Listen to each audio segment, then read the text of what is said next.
Hello viewers, and welcome back to another Reddit video. In today's video, we get stories of escalating revenge. Our first post is by Campfires and Conifers. An attorney's dream case, my parents versus the bank. In 1973, my parents had enough money to build a little ranch house in the country. The small bank in town approved the mortgage and the bank signed a contract to give Bob the money to build the house. Bob, as it turns out, was overbooking himself all over town, leaving his clueless minions to do the actual work. The build took longer and longer, with more and more work having to be ripped out and redone. We're not talking about using the wrong color paint or nailing up some wonky trim here. The architect forgot to fully erase a line in the blueprints, and the framers built a wall through the bathtub. My mother was told don't put anything heavy in the kitchen cabinets, because they were attached to the drywall, not the studs, using a few roofing nails through the back of each cabinet. The garage door opening was framed into the living room instead of towards the driveway, and so on. When the bank's representative showed up for the final inspection, my parents met him in the front yard and refused to sign off on Bob's work. Then the representative became angry, as the bank had paid Bob a lot of money. He strode to the front door and pulled the doorknob, whereupon the entire door, casing included, fell on him. It had simply been wedged, not nailed, into place. The bank called Bob, who finally showed up to supervise the work himself. The only problem was that Bob wasn't any better at building a house than his minions were. My parents still refused to sign off on the house. My mother was a stay-at-home mom in a Nashville rental with 2 children, while my dad was working 2 jobs while this was going on. Throughout the entire process, the bank and Bob treated them very poorly, bullying my mom and lying to my dad. What should have been an exciting time for my parents was ruined. My mom cried a lot. My dad got depressed. Finally, the bank threatened my parents with foreclosure, and Bob threatened to sue my parents for breach of contract because the bank refused to pay him any more money. So my exhausted parents went to the attorney and gave him the rundown. Plumbing, electrical, tilting issues, the whole sorry mess. My parents were scared. All they had was their small down payment savings. So if this became a lengthy court battle, the bank and Bob would win. The attorney, Tom, was kind, but my dad said he could tell that he and Mom were doomed from Tom's facial expressions as he sorted through the paperwork. Then abruptly, Tom smiled. "Let's get everyone together for a meeting," he told my parents.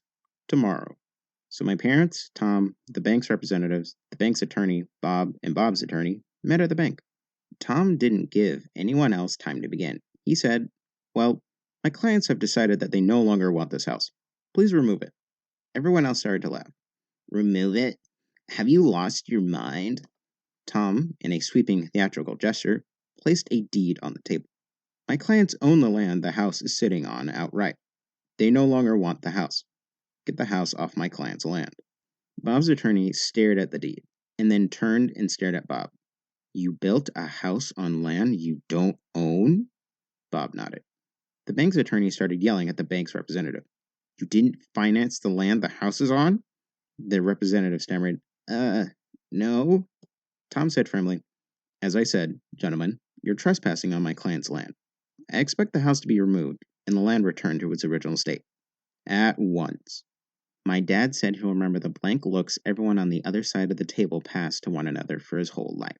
Sure, the bank could foreclose on a house that wouldn't exist by the end of the week, but no way to recoup the money. They didn't even own the land it was on. Bob was out the 50% he'd paid for out of pocket. Plus, he was on the hook for tearing down the house and removing it. On top of that, the bank would undoubtedly want him to repay the initial 50% they'd given him. Could they have gone after my parents? Sure. A foreclosure would have meant bad credit for my parents moving forward. They might lose their down payment.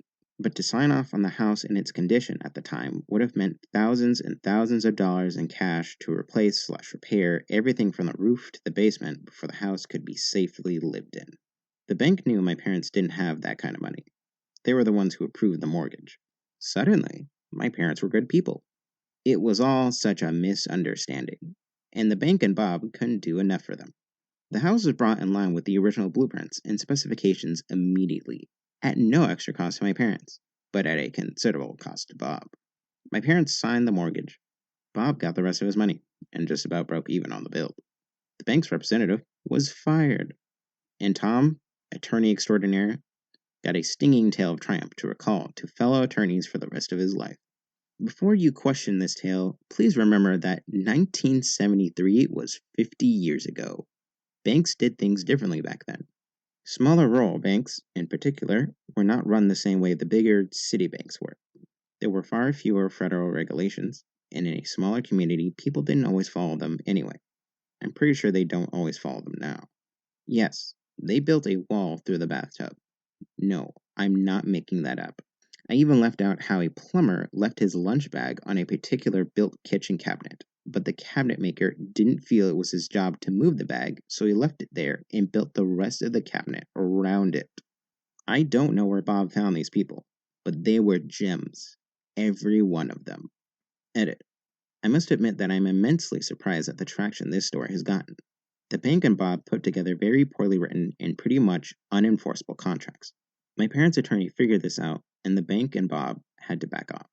I thought this was interesting, but surely not the one and only time this has happened. Aren't contracts being written all the time by clueless people? Is that really that unique? I guess we should be glad it is. Thanks for reading. Our next post is by Adorable Work 8442. I blew up a romance scammer's life. I blew up a romance scammer's life. This one is fresh and still unfolding, but it's already hit an explosive level. Some details intentionally vague. Context. I'm a woman in my 30s with a reasonably good corporate job in a field with lots of room for growth, and I am recently back in the dating scene after a decade. I'm kind of a would be a 10 if she lost 30 pounds looking girl. Beautiful face, if a bit chubby, but I never have issues getting a date. I'm not well off, but I'm stable and have a bit of spending money. I live in a large multicultural city, and my ex was an immigrant, so I'm open to dating people of any origin. What happened? A few weeks ago, I met a very charming man from a Latin American country only a couple years younger than me. Seemed very sweet, cuddly, intelligent, family-oriented, emotionally available, educated, and in a good profession back home in his country, and had a lot in common with me. Chemistry seemed amazing inside and outside the bedroom. He was honest that he was in my country on a tourist visa but was helping us date. I made it clear I wouldn't be able to help him with that, but we'd have a fun summer fling while he was here. If he managed to stay or come back, only then would we consider a real relationship. Then the other shoe dropped. A couple weeks and 4 dates in, during a text conversation about my work, he asked me to be his sugar mommy. I initially laughed and assumed it was a joke. He kept pushing and clearly said it wasn't. Of course, feeling insulted by this, I went off on him. He maintained that it was a serious ask until I hit a nerve with my complaints about how embarrassed he should be to ask me that. Then he got angry and insulted me for thinking he was serious about it. No apology for being hurtful to me. Obviously, what I did next was take screenshots and cry about it to my closest friends. I was hurt that I was fooled into thinking he liked me and that he thought I needed to pay for a man. My friends started the fuse on what happened next. One of my friends started snooping more on his online presence. Together, we found 6 different Instagram accounts that were him using different variations of his name and different photos of himself, all uploaded in batches. On Facebook, a similar pattern. All very scammy and suspicious looking. He'd been foolish enough on one of his profiles, though, to follow and tag the employer that he was working for illegally on his tourist visa in my country. So I contacted another close friend in a local law enforcement agency that worked with immigration. She looked up his file. He had a wife and daughter at home. I released the hounds after that. The friend who helped me investigate online made several group chats on multiple platforms with all of his family, immediate and extended, and friends. She released all the screenshots as well as a rant about how shameful it was. As they started blocking her, she added more people. I found his sister's phone number. She sent her messages on there too. Everyone he knows, including his wife, know he's unfaithful and trying to take advantage of women. 30 minutes after the bombardment started, I got a rude message from him about how I should be smart enough to know he was joking and doesn't need to sell himself. I didn't reply. Next up, online immigration reporting form with all info we found. Work info, employer name, and an address. His home address, full name, date of birth, photos, screenshots admitting to working. Usually these reports take months to be reviewed, if at all, but I gave his file number to my law enforcement friend. 2 days later, law enforcement officers visited him at home. They found him with a phone number that was issued to a local resident. All his roommates also had numbers issued to the same person, a direct link to the employer. He received a caution for trying to scam me, a no contact order, and a flag on his immigration file that, based on his country of origin, will likely mean he can never return, as well as a strict warning to not work without authorization. His roommates also received warnings. His employer received a visit next. They found significant proof that they had been employing him illegally as well as multiple other people. Their investigation is still ongoing, but so far they are likely to receive tens of thousands of fines or possible jail time. The guy isn't getting deported because the government would have to pay for it, and proceedings take longer than his remaining visa time, but he's now upgraded from a flagged file to a multi-year ban on re-entry to my country. If he bothers me again, though, he will be deported as well. Hope he enjoys going back to his angry wife, and ridicule from everyone he knows. See you again never. Edit. The comment on my appearance are a tongue-in-cheek way of describing how he may have viewed me and speak more of his failure to select the correct victim profile. It's not that deep, and I don't really care about my appearance very much. Relax a bit, peeps. Our next post is by Davey381887. I ruined my boss's life. A few years ago, I worked for a couple months in a pastry shop. To work there, my boss promised me 8 hours a day except Mondays, half a day, and Thursdays closed, 700 euros a month. Obviously all off the books. Although I had some resentment about working illegally, I accepted anyway because I needed some money. The first day at work, I was there for 11 hours, from 5:30 a.m. to 1:30 p.m., and then from 3 p.m. to 6 p.m. I thought it was normal since it was my first day, even if in reality some doubts came to me right away because all the others had been there as much as me, and for them it was certainly not the first day. The situation continued to be this, hours ranging from 10 to sometimes 13 hours a day.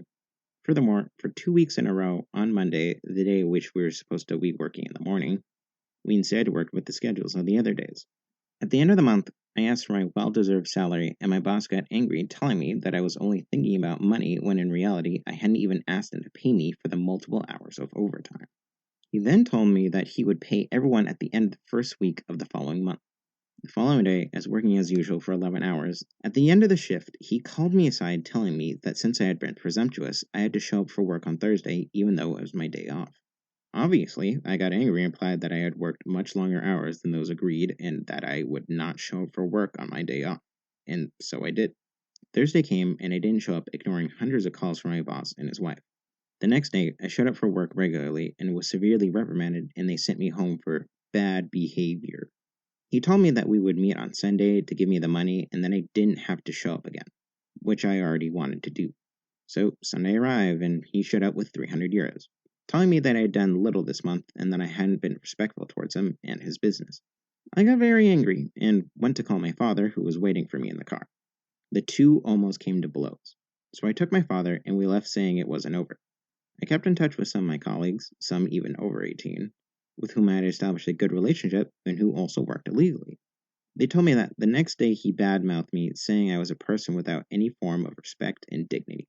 In Italy, we say that they had witnessed the scene the previous Friday and were speechless. They thought I had to do something and not let me walk on my head like this, and they were right. So I decided to do something that no one has ever had the courage or the will to do, or rather go to finance to denounce the fact that he had most of his employees worked illegally and he exploited them by underpaying them. Obviously not alone, but with my colleagues, also tired of being exploited, to support me. So we decided on a day and time for a pop check and waited. The agreed day was Saturday morning from 9 to 10, the day and time when there was usually more workload. Sometimes justice works, and that day, finance with a surprise check discovered the whole situation and immediately closed the business.